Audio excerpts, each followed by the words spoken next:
Today, we turn to the Bible to remember one of its most heartbreaking stories, the story of Jephthah and his daughter.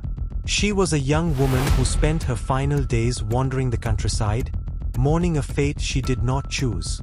In just 2 months, she would be burned alive, not because of any sin or crime, but because of a vow her father had made in desperation. Was there ever hope for her? After all, she was not just any girl. She was the daughter of Jephthah, the judge of Israel. To understand her tragic end, we must turn to the book of Judges, chapter 11, and uncover a story of rejection, rash promises, and irreversible consequences.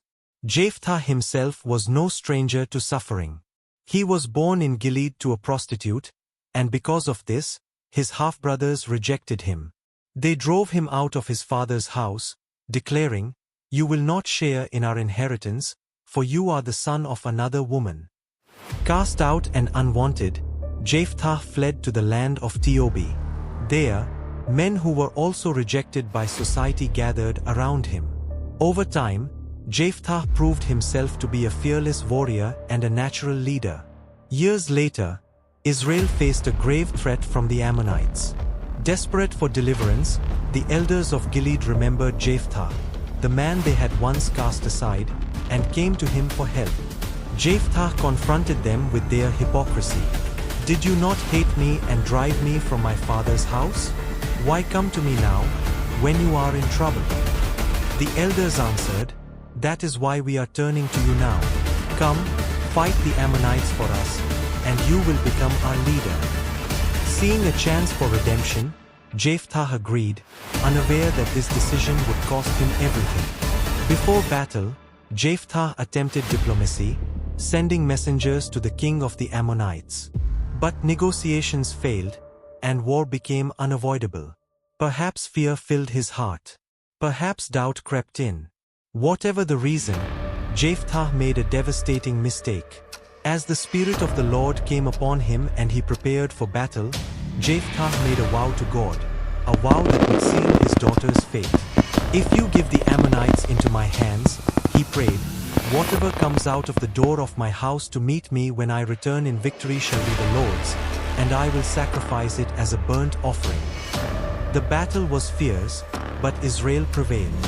The Ammonites were defeated, their cities captured, and the war ended in victory. Jephthah returned home in triumph, until celebration turned to horror. As he approached his house, music filled the air. Dancing with tambourines, his daughter, his only child, ran out to greet him. Her face glowed with joy. She had come to celebrate her father's victory. But Jephthah collapsed in despair.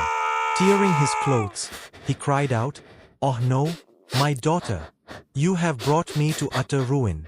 I have made a vow to the Lord, and I cannot break it." The music stopped. The girl understood instantly. With unimaginable strength, she replied, "My father, you have given your word to the Lord. Do to me as you have promised, now that the Lord has given you victory over your enemies." She asked for only one thing: 2 months to wander the hills with her friends and mourn the life she would never live, the marriage she would never have, the children she would never bear. Jephthah granted her request.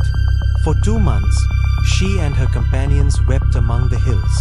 She mourned not only her death, but the end of her name, her legacy, and her future. When the time ended, she returned. Judges chapter 11 tells us simply and chillingly, Jephthah fulfilled his vow. Her life was lost, but her memory endured. Each year, for 4 days, the young women of Israel commemorated the daughter of Jephthah. Her story became a warning, a reminder of the danger of rash promises, the cost of misguided faith, and the innocent lives destroyed by decisions they never made.